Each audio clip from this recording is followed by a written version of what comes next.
The warning came on a Tuesday morning when Captain Day-Ho was drinking his coffee on the bridge of the starship Determination. The ship floated in space near Proxima Centauri, watching for any signs of trouble. Day-Ho had been doing this job for 10 years, and he never expected what happened next. A massive alien ship appeared out of nowhere. It was bigger than anything humans had ever built. The ship looked like a giant metal whale with glowing blue lights running along its sides. Behind it came 12 more ships, each one belonging to a different alien race. "Captain," said Sora from her position at the weapons control desk, "I'm reading energy levels that are off the charts. These ships could destroy our entire fleet without breaking a sweat." Day-Ho set down his coffee cup. His hands stayed steady, but inside he felt his heart beating faster. "Open a communication channel," he ordered. The main screen flickered to life. An alien face appeared. It had purple skin, 4 eyes, and no nose that humans could see. When it spoke, the voice was cold and mechanical. "I am Ambassador Velthari of the Axiom Collective, speaking for the Galactic Senate. You will listen to our message and deliver it to your leaders without delay." Day-Ho stood up straight. "This is Captain Day-Ho of the Earth Defense Force. State your business." "Your business is finished," Velthari said. "The Galactic Senate has reached its final decision about the human problem. You have 72 standard hours to withdraw all human presence from every star system beyond your home world of Earth. Any human found outside the Sol system after this deadline will be removed by force." The alien's 4 eyes stared directly at Day-Ho through the screen. "This is not a negotiation. This is not a request. This is your only warning," Sora whispered from her station. "Captain, should I ready our weapons?" Day-Ho shook his head slightly. Their weapons would be like throwing rocks at a mountain. "Why?" he asked the alien. "Why are you doing this?" Velthari's expression didn't change. "Humans multiply too quickly. You take resources that belong to others. You build where you are not wanted. You refuse to follow the rules that have kept peace in this galaxy for 1,000 years. We've never attacked anyone," Day-Ho said. "We've helped stop 3 wars and shared our technology with any species that asked for it." "That is exactly the problem," Velthari replied. "You think you can change everything. You think you know better than species that have existed for millions of years. You are dangerous because you do not accept your place." The communication ended without another word. The alien fleet turned and disappeared back into hyperspace, leaving the human ships alone in the darkness. Day-Ho immediately sent an emergency message to Earth. Within hours, President Mi-young was sitting in the emergency meeting room deep under the capital city. Around the table sat her most trusted advisors. Defense Secretary Wu Jin looked pale. Chief Science Officer Hye Jin was already working on her tablet, running calculations. "How long do we have?" Mi-young asked. 68 hours now," Wu Jin answered. "Our scouts report massive alien fleets moving toward human space from 12 different directions. They're not bluffing, Madam President." Mi-young had been expecting this day for 20 years. Ever since humans first met aliens, she knew it would come to this. Humans were too different. They changed too fast. They asked too many questions and gave too few simple answers. "What are our options?" she asked. Hye-jin looked up from her tablet. "Honestly, we can't fight them. Even if we used every ship, every weapon, every soldier we have, we'd last maybe 6 hours against what they're bringing." "So we surrender?" asked Woo-jin. "No," Mi-young said firmly. "We don't surrender. We've been preparing for this possibility since first contact. It's time to activate Protocol 7. The room went quiet. Everyone knew what Protocol 7 meant, but nobody wanted to say it out loud. Hye-jin spoke first. "The evacuation plan, all of it. Every human world, every space station, every mining operation." "Where would we go?" Woo-jin asked. "They control the entire galaxy." Mi-young smiled for the first time since the meeting began. "Not the entire galaxy. Just this one." She pressed a button on the table. A holographic map appeared, showing not just the Milky Way galaxy where they lived, but also a smaller galaxy far away. "Andromeda," she said. 2.5 million light years from here. We've been sending secret missions there for 30 years. Woo-jin stared at the map. "That's impossible.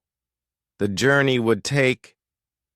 "It would take 6 months with our new engines," Hye-jin interrupted. "Engines the aliens don't know we have. We've been building colony ships in hidden locations throughout. Human space, big ships.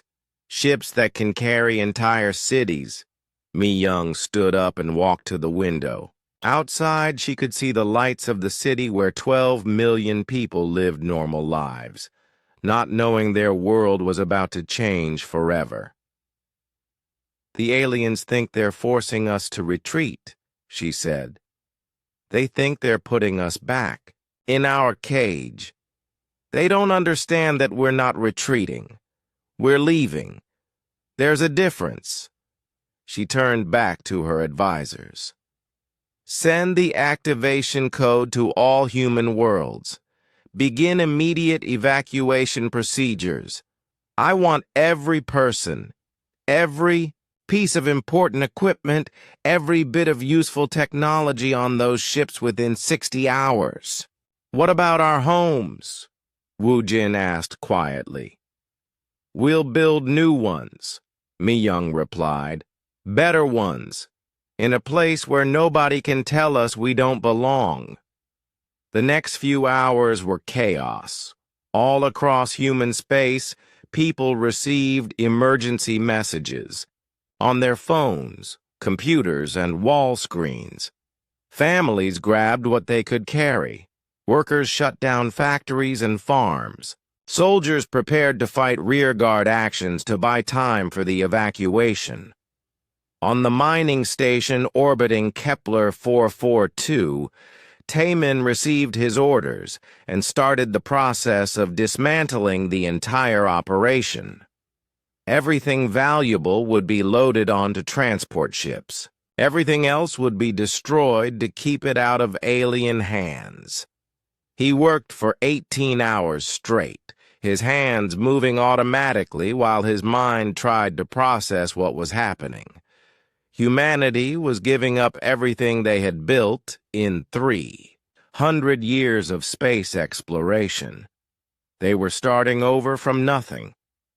But as he watched the transport ships loading with equipment and supplies, Taemin realized something. They weren't starting over from nothing. They were starting over with everything they had learned, all the knowledge, all the technology, all the experience of building a civilization among the stars. The aliens thought they were winning. They thought they were solving their human problem. They had no idea what they had just unleashed. 57 hours remained when the hidden doors opened. All across human space, what looked like ordinary asteroids suddenly split apart. Inside each one was a massive ship, bigger than any space station the aliens had ever seen. These ships had been built in secret over 30 years, hidden in asteroid fields and behind moons where no alien scout would think to look. Dr. Yunji stood in the command center of the largest ship, watching displays that showed the location of every human in the galaxy. She had gray hair and tired eyes, but her voice was steady as she gave orders to coordinators on 47 different worlds. "Begin Phase 1, she announced. "All civilian populations to evacuation points immediately." The ships moved like a well-planned dance, each one headed to a different human world or space station. They had practiced this many times in secret, using small test runs that looked like normal supply missions. On Earth, families said goodbye to their homes. Sora's parents, Young-soo and Young-mi, packed only what they could carry in 2 bags each. Her younger brother Dong-woo carried their grandmother's photo and their father's old tools. "Will we ever come back?" Dong-woo asked as they walked toward the evacuation point. Jung-soo looked back at their house one last time. "Maybe someday, but probably not. We're going to build something new." Young-mi held her son's hand tighter. "Something better," she said. AI. The spaceport, massive lines of people waited calmly for their turn to board. There was no panic, no pushing, no shouting. Everyone had been trained for this day. Everyone knew their job. The evacuation ships landed and took off like clockwork. Each ship carried 50,000 people and everything they needed to start a new colony. Food, tools, medical supplies, computers, books, seeds, even animals from Earth's zoos and farms. But the most important cargo was invisible. In the computer, systems of every ship were complete libraries of human knowledge. Every book ever written, every movie ever made, every scientific discovery, every piece of art. The aliens could take human worlds, but they could not take human culture. Captain Dae-ho fought the hardest battle of his life during those 3 days. His job was to make the aliens think humans were running away in panic. He had to look weak while actually being very smart. His ships used every trick they could think of. They would attack alien scouts and then retreat quickly. They would hide behind planets and asteroids, making the aliens waste time searching for them. They would split up and come back together in different places, confusing the alien commanders. "They think we're just scared animals running around randomly," Sora reported from her weapons station. "They have no idea we're following a plan." The aliens got frustrated. They expected humans to either fight a big battle or surrender immediately. Instead, humans kept appearing and disappearing like ghosts. Every time the aliens thought they had cornered a human fleet, the ships would vanish into hyperspace. What the aliens didn't know was that every attack was designed to protect the evacuation ships. Every battle bought more time for families to reach safety. Meanwhile, Taemin and his engineering teams worked around the clock to destroy everything humans were leaving behind. This wasn't random destruction. It was careful, precise sabotage, designed to make sure the aliens got nothing useful. They put computer viruses in every database. They changed the chemical formulas in every factory. They broke the machines in ways that would take years to figure out. They even poisoned the soil on farming worlds, Not enough to hurt anyone, but enough to kill the special crops that humans had developed. If they want our worlds, they can have them, Tae-min said as he watched another factory go dark. But they're getting empty shells, not working systems. The hardest part was the people who didn't want to leave. On the mining world of Kepler 442, an old man named Il-sung refused to get on the evacuation ship. "I built this place with my own hands," he told the evacuation coordinator. "I'm not leaving it for some purple-skinned aliens who think they own the galaxy." The coordinator was patient. "Sir, the ship leaves in 2 hours. If you stay, you'll be alone on this world." "Then I'll be alone," Il-sung said. But as the evacuation ship prepared to leave, Il-sung changed his mind. Not because he was afraid, but because he realized something important. The aliens didn't want to kill humans. They wanted to make humans disappear. If he stayed, he would just be helping them do that. He got on the ship at the last minute, carrying nothing but a small bag and a picture of his wife, who had died 5 years earlier. Dr. Yoonji coordinated the most complex logistics operation in human history. She had to move 2.8 billion people from 47 different worlds to hidden gathering points, then load them onto ships for the journey to Andromeda Galaxy. The amazing thing was how well it worked. Humans had always been good at moving to new places and starting over. Their ancestors had crossed oceans in small wooden boats. They had walked across continents with nothing but the clothes on their backs.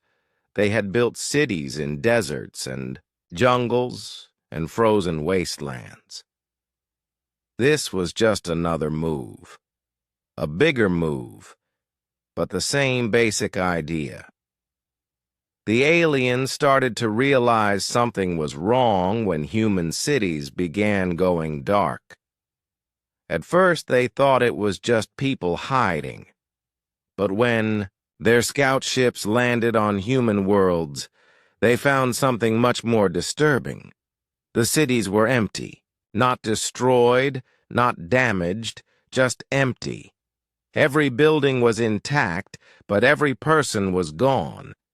It was like humans had simply vanished.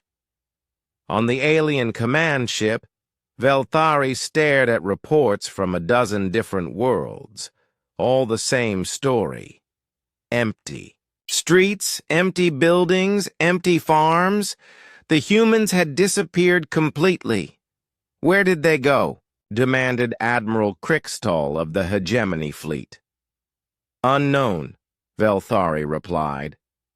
"Our sensors show no large-scale battle damage, no signs of mass destruction. They appear to have evacuated voluntarily." "Evacuated to where?" "We control every habitable system in the galaxy." Velthari had no answer for that question. With 12 hours left on the deadline, the last human evacuation ship left Earth. President Mi-young was on that ship, along with her government and military leaders. She sat in her cabin and watched. Through the window as Earth grew smaller and smaller, she felt sad about leaving, but also excited about what came next. Humans were about to do something no species in galactic history had ever done. They were going to start completely over in a new galaxy, bringing with them everything they had learned about building a civilization. The ship jumped into hyperspace, heading for the secret coordinates where the rest of humanity was gathering. Behind them, Earth spun quietly in its orbit, waiting for whatever came next. The evacuation was complete. 2.8 billion humans had vanished from the Milky Way galaxy in less than 72 hours, leaving behind empty worlds and a mystery that would haunt the Galactic Senate for years to come. In the empty cities, automated systems continued working. Lights turned on and off. Water flowed through pipes. Computer screens displayed information to rooms where nobody would ever read it again. The aliens had gotten what they wanted. The human problem was solved, or so they thought. 6 months after the humans disappeared, the Galactic Senate held its greatest celebration in 1,000 years. The Grand Assembly Hall on the capital world of Zentaris was packed with representatives from all 12 member species. Purple banners hung from the ceiling, and ceremonial music played from hidden speakers. Senator Crickstall stood at the main podium, his blue skin gleaming under the bright lights. His speech was being broadcast to every world in the galaxy. Today marks the end of the greatest threat our peaceful civilization has ever faced, he announced. The human plague has been eliminated. Order has been restored. The galaxy is safe. The assembled aliens cheered and stamped their feet. Some waved flags, others made the traditional victory sounds of their species. Everyone seemed happy. Ambassador. Velthari sat in the front row, but she did not cheer. Something felt wrong about this victory. The humans had left too easily, too completely. In her long career, she had never seen a species just give up and disappear like that. But her concerns were drowned out by the celebration. The Senate immediately began dividing up the human territories. The Corvin Mining Consortium got the asteroid mining operations. The hegemony took the agricultural worlds. The Maritime Coalition claimed the trade routes. It seemed like the perfect solution. Every species got something valuable, and the dangerous humans were gone forever. The problem started small. 3 weeks after the celebration, Manager Thexari of the Corvin Mining Consortium sent an angry message to the Senate. The human mining equipment on Kepler 442 was not working properly. Every time his workers tried to use the machines, something went wrong. The extraction systems appear to be sabotaged, his report stated. Every piece of equipment fails in a different way. Some overheat. Some shut down randomly. Some produce the wrong materials. It's like the machines were designed to break if anyone but humans tried to use them.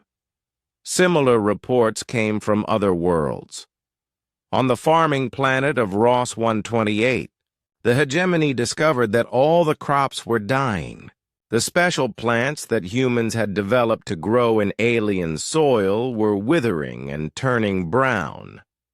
Dr. Zeflon, the Senate's chief scientist, traveled to Ross 128 to investigate. What she found confused her. The plants were not diseased.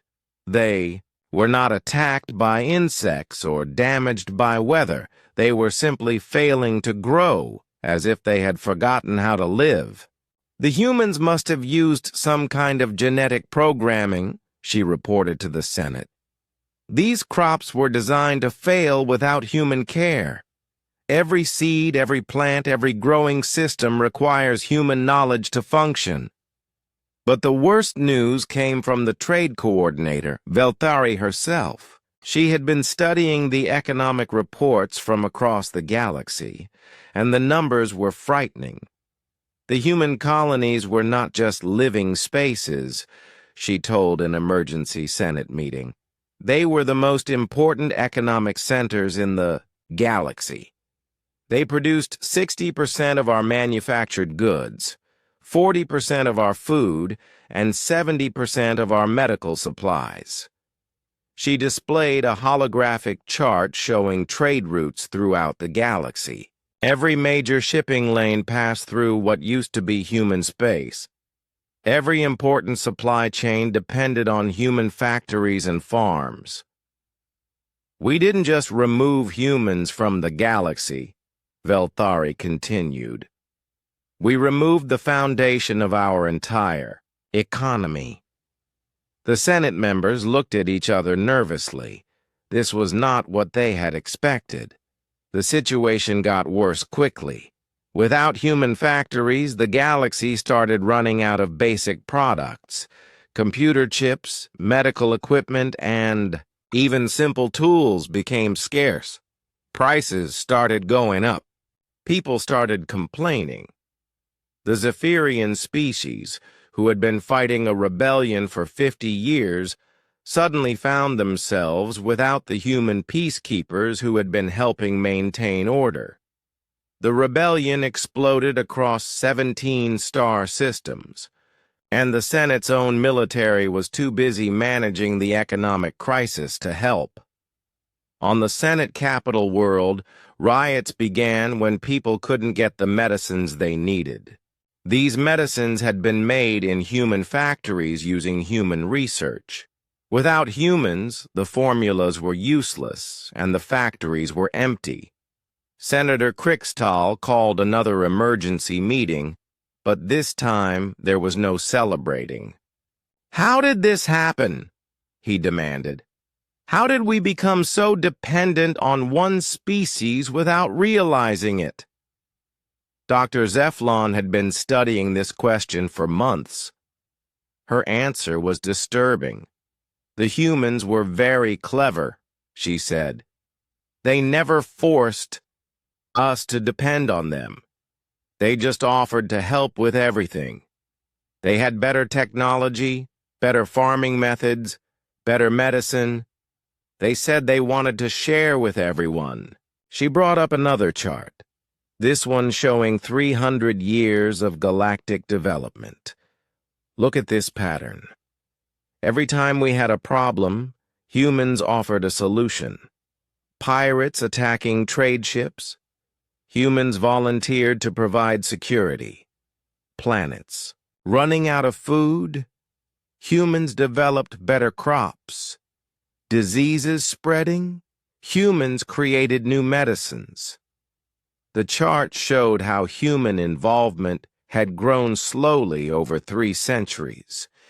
They had never conquered anyone or demanded anything.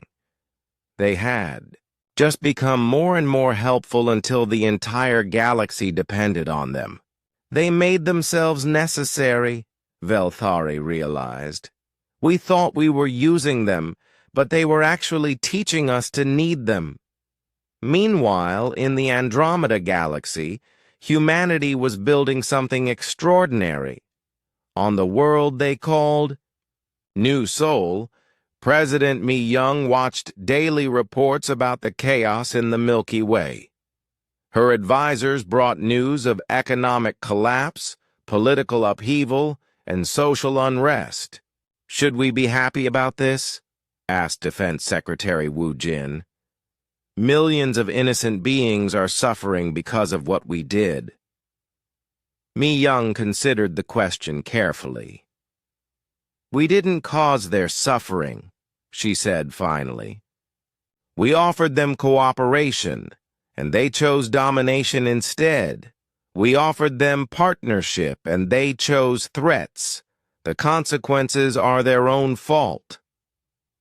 Dr. Hyojin was working on new technologies that would have amazed the Galactic Senate. Faster ships, better computers, more efficient energy systems. But these innovations would never be shared with the aliens who had forced humanity into exile. Captain Day Ho, now promoted to Admiral, was training the next generation of human space fleet officers. His daughter Sora had joined the Colonial Defense Force and was learning tactics that no alien military had ever seen. "Are we preparing for war?" she asked her father during a training exercise. "We're preparing for whatever comes next," Day-Ho replied. "The aliens might try to find us. They might try to force us to come back and fix their problems. We need to be ready." But the humans weren't just preparing for conflict.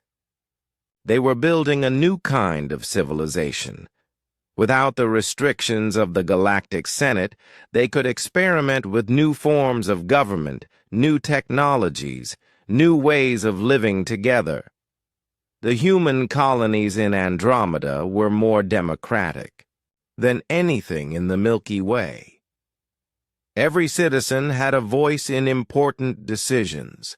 Every species they encountered was treated as an equal partner, not as a subject to be controlled.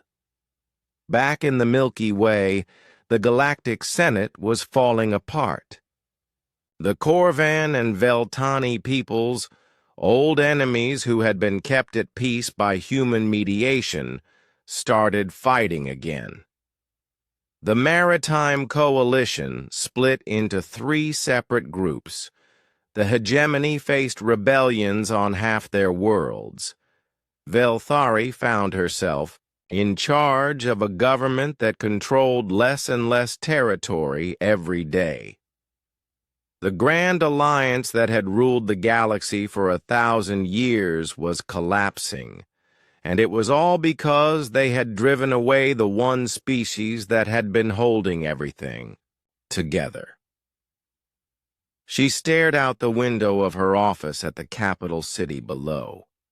The streets that used to be full of traders and diplomats from across the galaxy were now mostly empty. The great celebration they had held 6 months ago seemed like something from another lifetime. "We won," she said to herself. "We solved the human problem."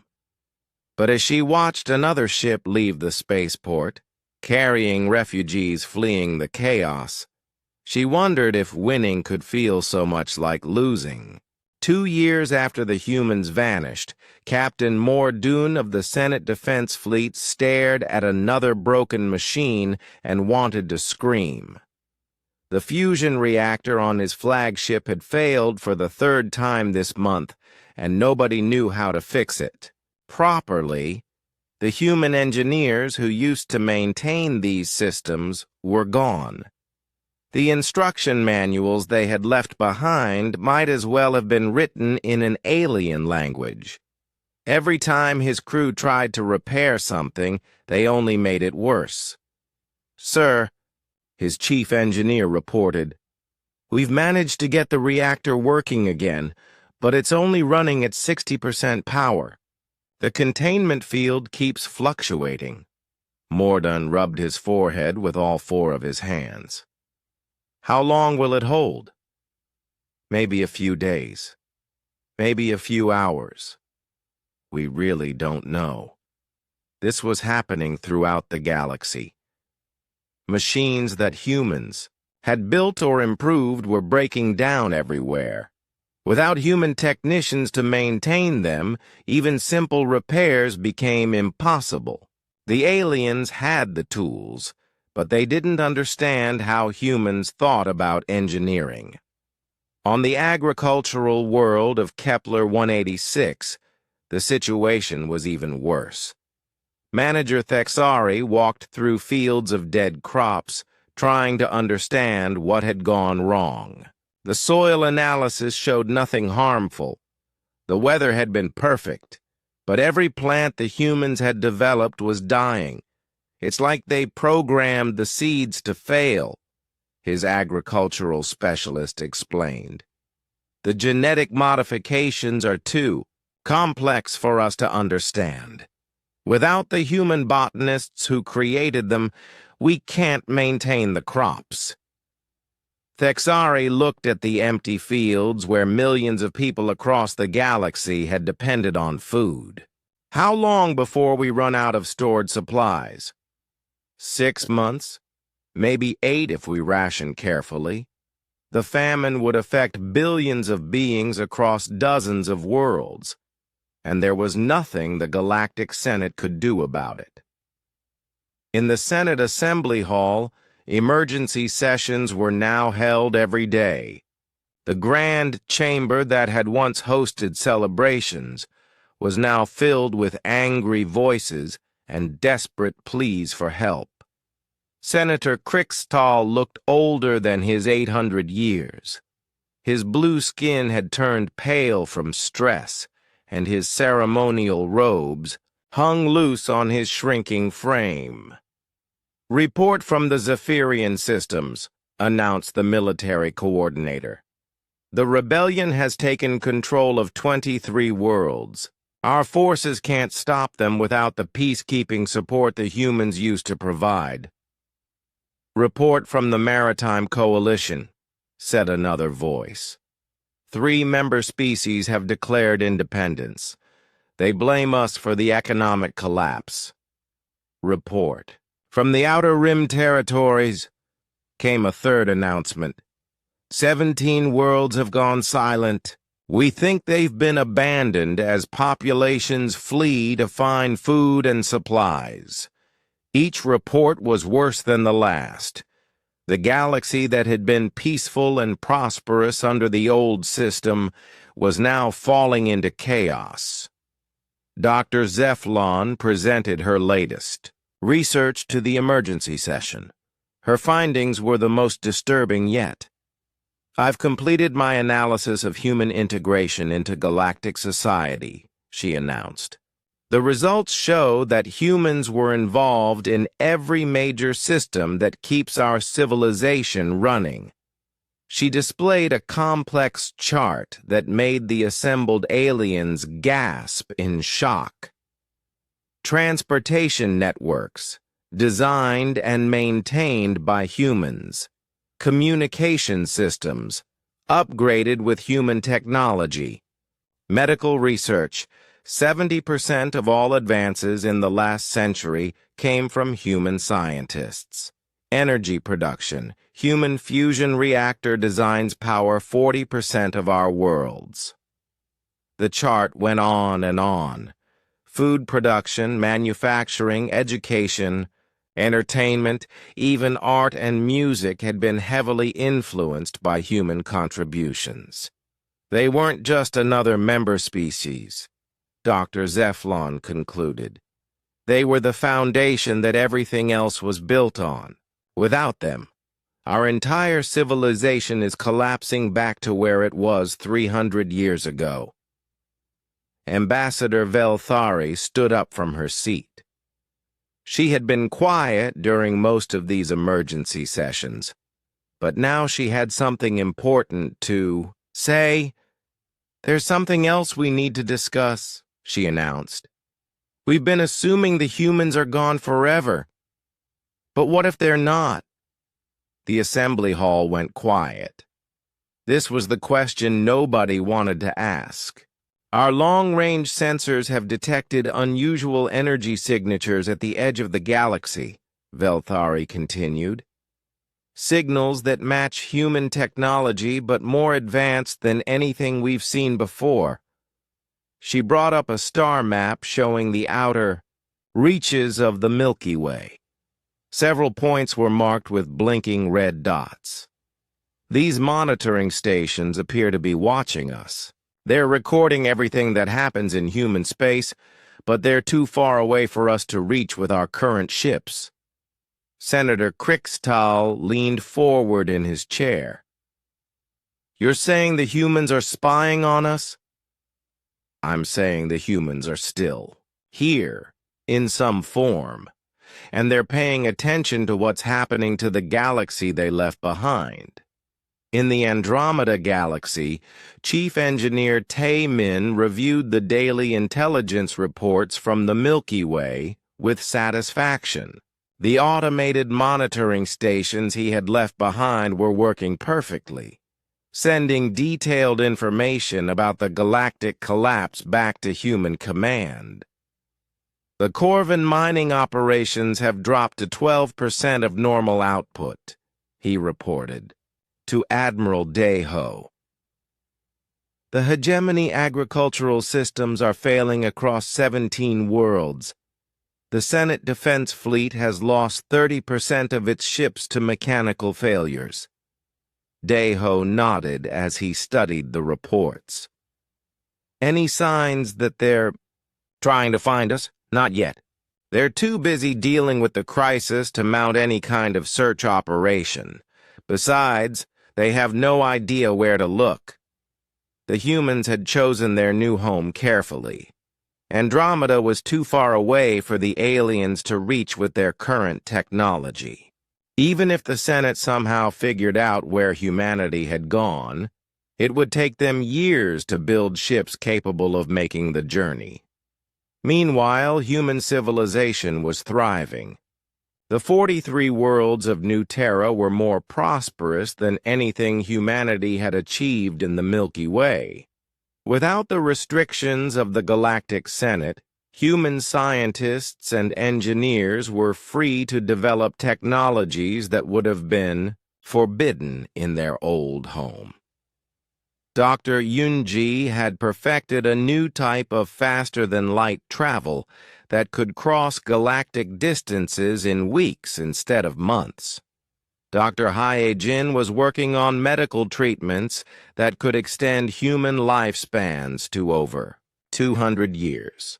The Colonial Engineering Corps was building cities that floated in space, rotating farms that could feed millions, and energy collectors that drew power directly from stars.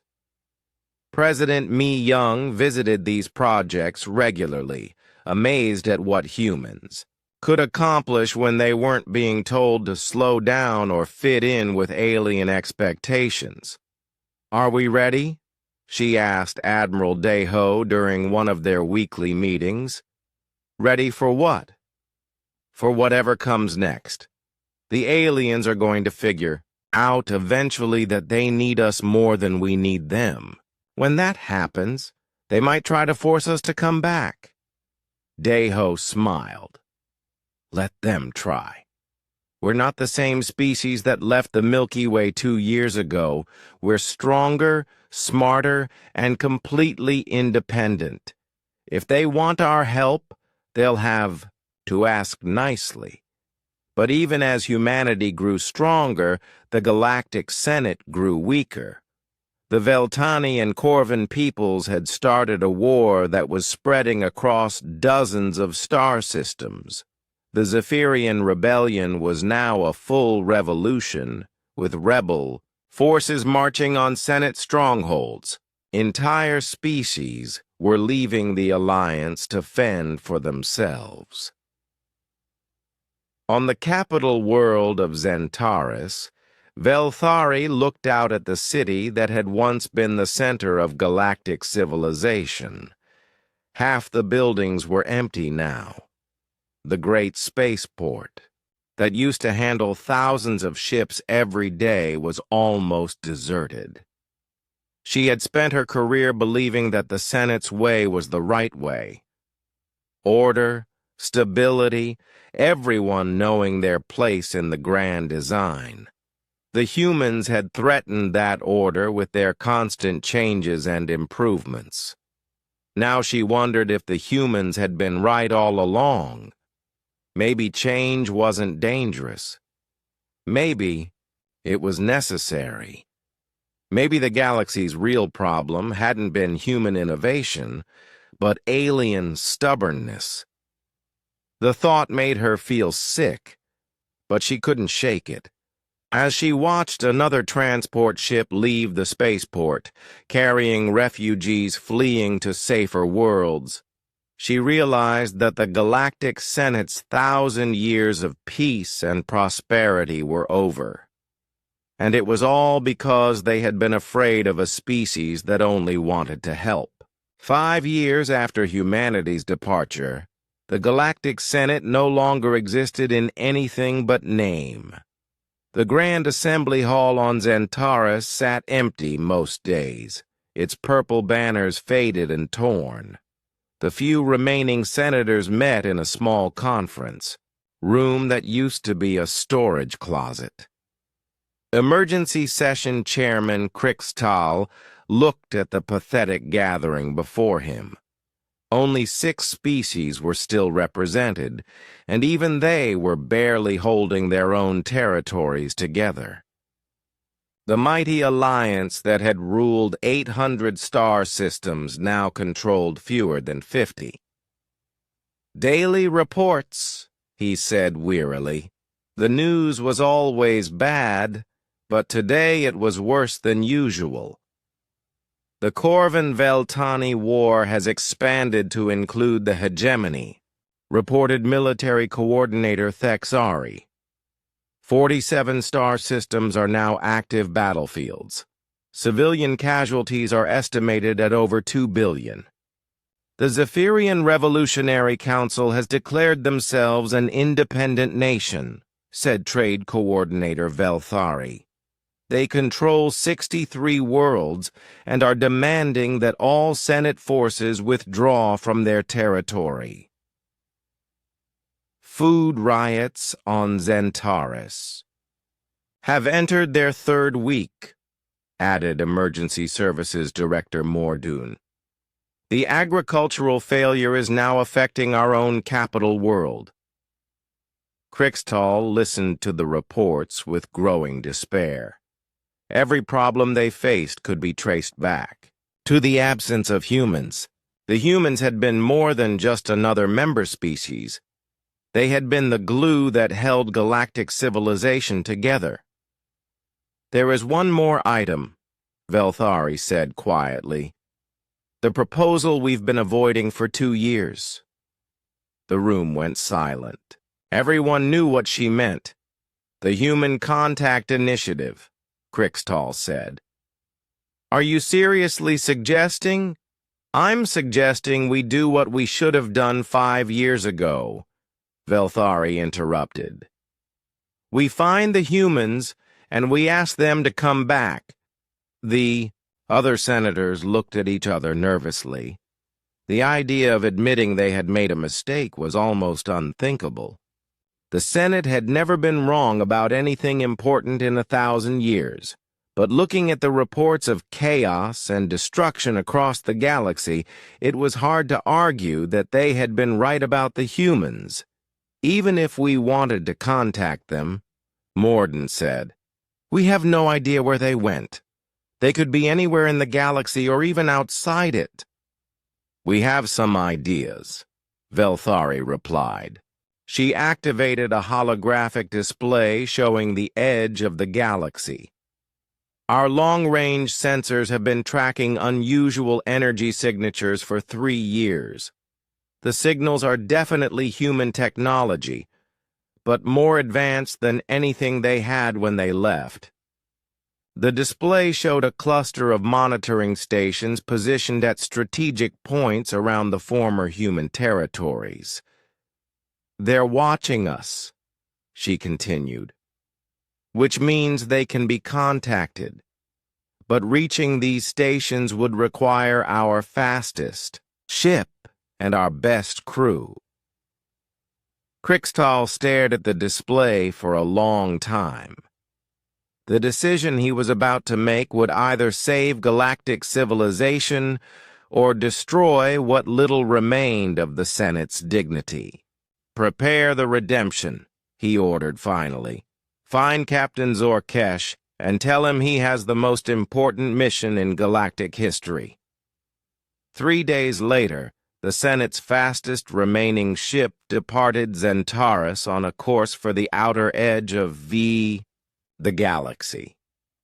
Captain Zorkesh had volunteered for the mission, even though everyone knew it was probably suicide. The Redemption was a good ship, but it was designed for travel within the galaxy, not for journeys into the unknown. The crew of 37 volunteers included the Senate's best diplomats, scientists, and engineers.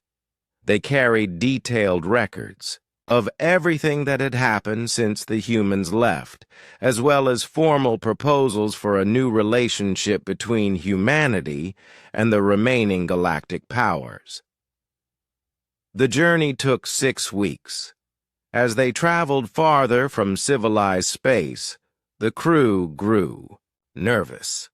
They were entering regions no Senate ship had ever explored, following faint energy signatures that might lead to nothing.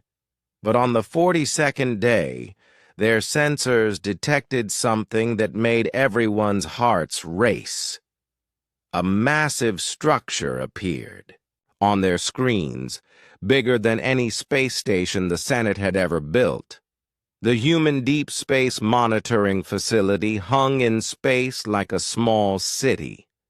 Its design was unlike anything in Senate records, with flowing curves and organic shapes that seemed to grow rather than being constructed.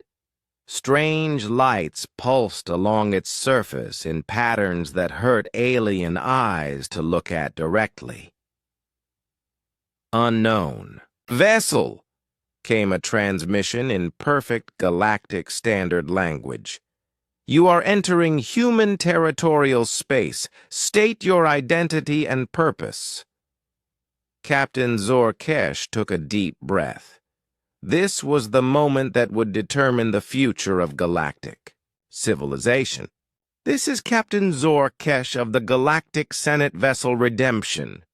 We request permission to dock for diplomatic purposes. There was a long pause. When the response came, the voice was different. Younger, but somehow more confident. This is Commander Sora of the Human Colonial Defense Force. You are cleared to dock at Bay 7. Be advised that you are being monitored by automated defense systems. As the Redemption approached the docking bay, the alien crew could see human ships unlike anything in their databases. These vessels were sleek and fast, with weapon systems that looked decades ahead of anything the Senate had developed. The docking bay itself was a marvel of engineering. It adjusted automatically to accommodate the alien ship's design, creating a perfect seal without any input from the crew. Commander Sora met them at the airlock. She was young for a human, probably in her 30s, but she carried herself with the confidence of someone who had never doubted her place in the universe. Behind her stood a squad of human soldiers in armor that seemed to shimmer with its own inner light. "Captain Zorkesh," she said politely, "welcome to Monitoring Station 7. I understand you have a message from the Galactic Senate." Zorkesh nodded, trying not to show how nervous he was.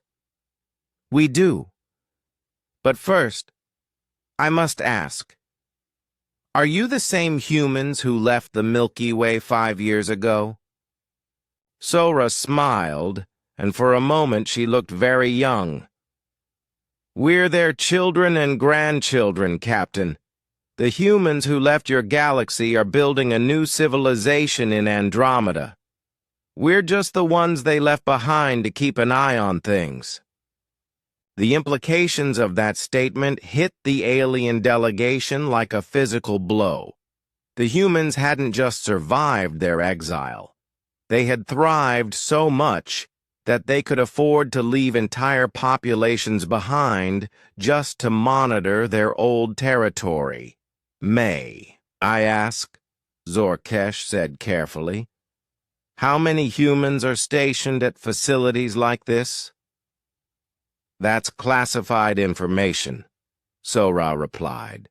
"But I can tell you that we've been watching everything that's happened in the galaxy since our departure. We know about the wars, the famine, the economic collapse, and the political upheaval."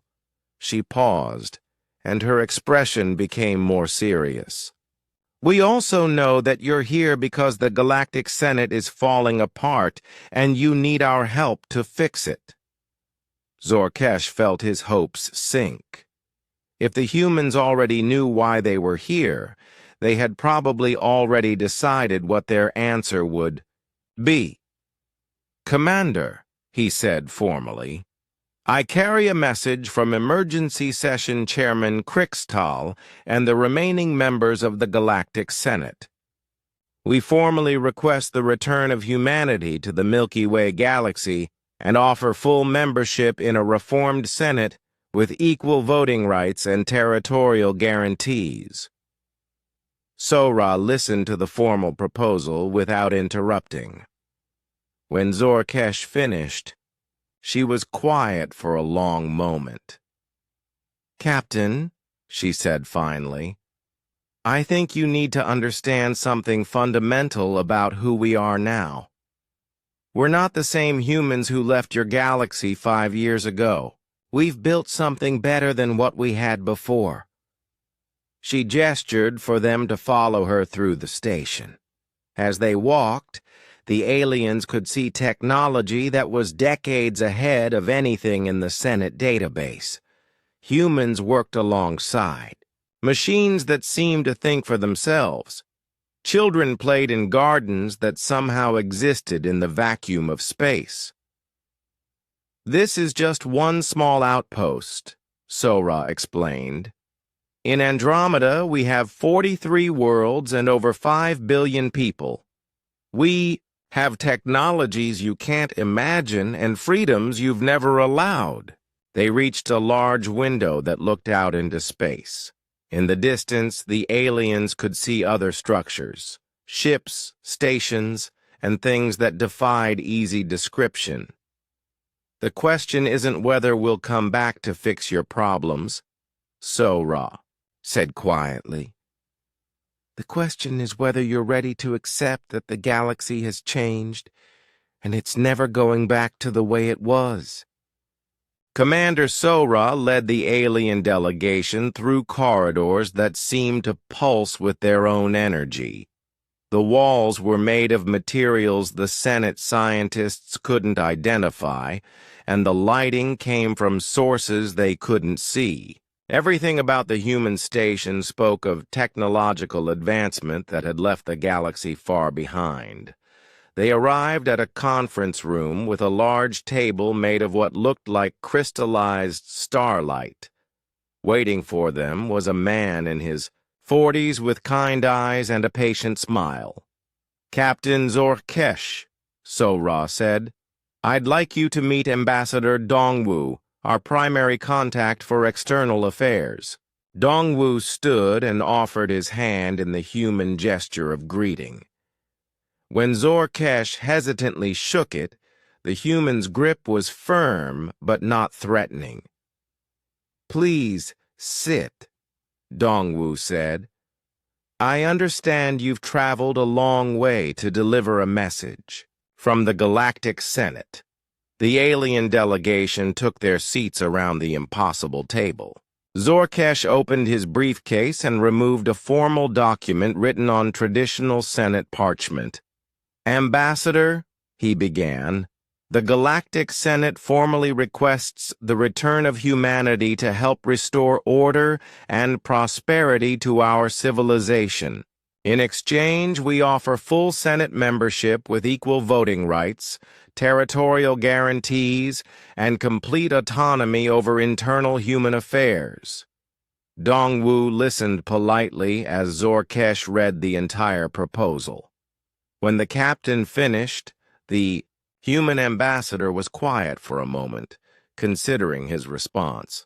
"Captain," he said finally, "I appreciate that you've come all this way to make this offer. I can see that it represents a significant change in the Senate's position toward humanity." "It does," Zorkesh confirmed. "We realize now that we made errors in our previous relationship with your species." "Errors," Dongwu repeated thoughtfully. "Is that what you call threatening to exterminate us if we didn't abandon everything we had built over 3 centuries? The alien delegation shifted uncomfortably in their seats. "Put that way, Their past actions sounded much worse than they had intended. We were concerned about maintaining galactic stability, Zorkesh said weakly. I understand, Dongwu replied.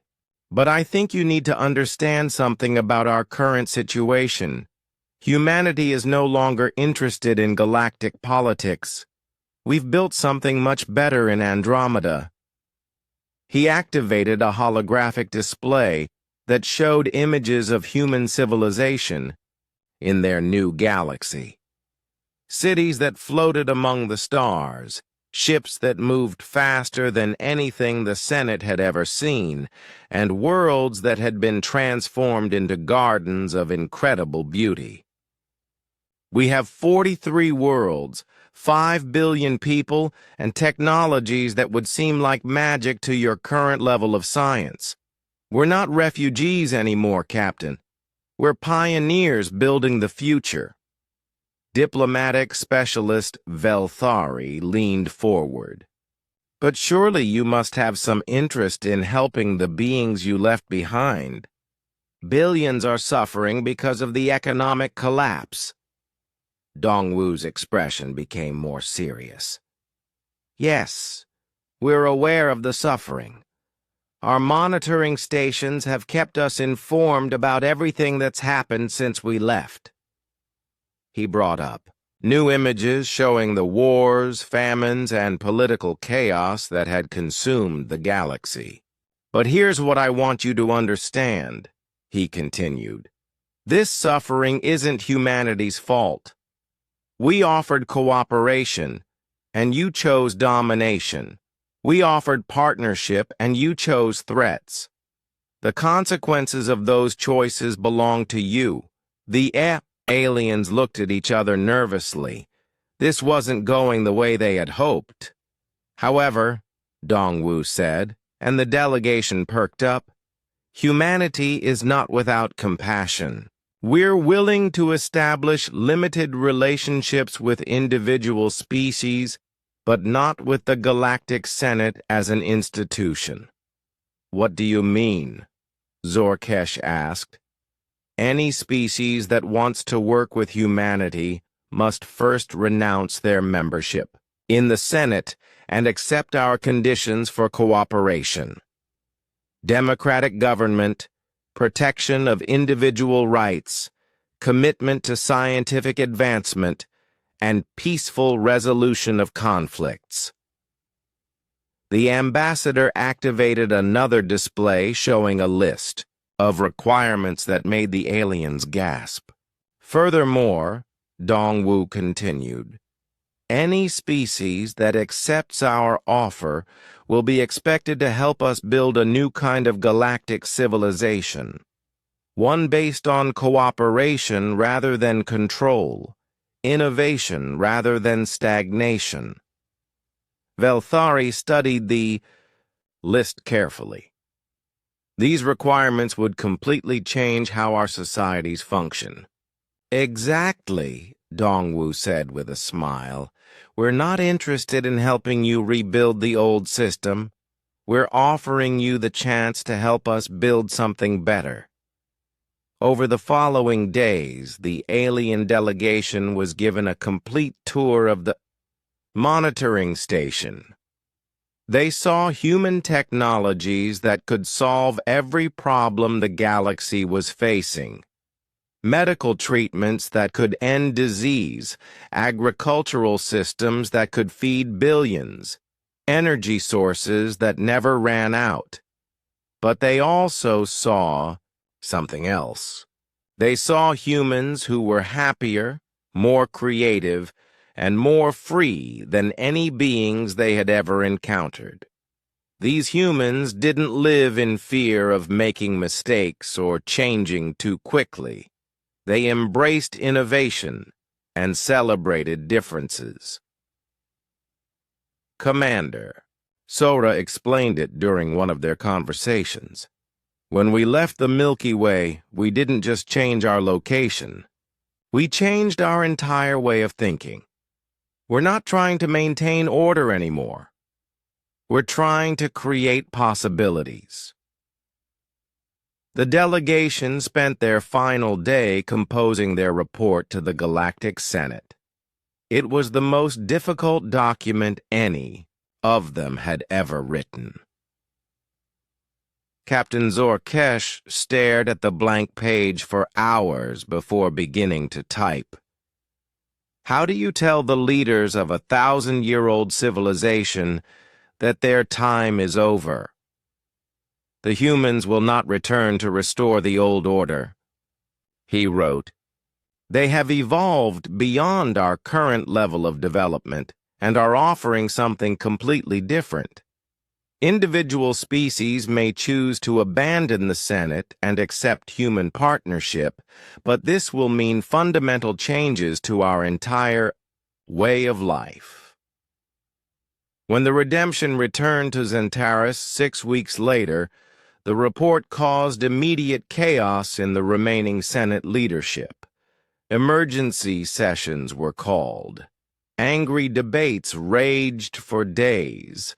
Some senators called for war against the humans. Others demanded immediate acceptance of the human offer, but the decision was taken out of their hands by the species themselves. The Corvan Republic was the first to break away. Tired of endless war with the Veltani, they sent their own delegation to the human monitoring station and accepted the terms for cooperation. Within months, human technology had ended their food crisis, and human mediation had negotiated peace with their ancient enemies. The Maritime Coalition split into 3 groups, with the most progressive faction joining the human partnership. The hegemony faced a revolution when their own people demanded the same freedoms they saw human allies enjoying. One by one, species abandoned the dying Senate to seek better relationships with humanity. Those that accepted human partnership found themselves part of a growing network of democratic, prosperous worlds. Those that remained loyal to the old ways watched their territories continue shrinking. 5 years after the human delegation made their offer, the Galactic Senate held its final session. Only 3 species remained, governing fewer than 20 worlds. Chairman Krikstal read the dissolution decree to an almost empty assembly hall. The Galactic Senate hereby declares its mission complete and transfers all remaining authority to local planetary governments. But the galaxy was not left in chaos. A new organization had formed, connecting human allies across both the Milky Way and Andromeda galaxies. The Democratic Federation of Worlds operated on principles the old Senate had never understood. Species joined voluntarily, kept their local autonomy, and worked together as equals. President Mi Young, now governing from New Sol in Andromeda, received regular reports on the transformation. In just 10 years, the new Federation had grown to include over 200 worlds across 2 galaxies. Admiral Day Ho, approaching his 100th birthday thanks to human medical advances, smiled as he read the latest intelligence reports. They wanted us to know our place in their galaxy, he told his daughter, Sora, now a general in the Colonial Defense Force. Instead, Sora replied, we showed them their place in our universe. The transformation wasn't complete, and probably never would be. There were still species that preferred isolation, still conflicts that required careful mediation, still challenges that tested human wisdom and patience. But something fundamental had changed in both galaxies. The old order based on fear, control, and rigid hierarchy had been replaced by something new. A civilization that embraced change, celebrated diversity, and always looked toward the future with hope rather than fear. Humanity had departed the Milky Way as refugees fleeing persecution. They returned as teachers, partners, and friends, offering a better way of living together among the stars. And for the first time in galactic history, the future looked brighter than the past.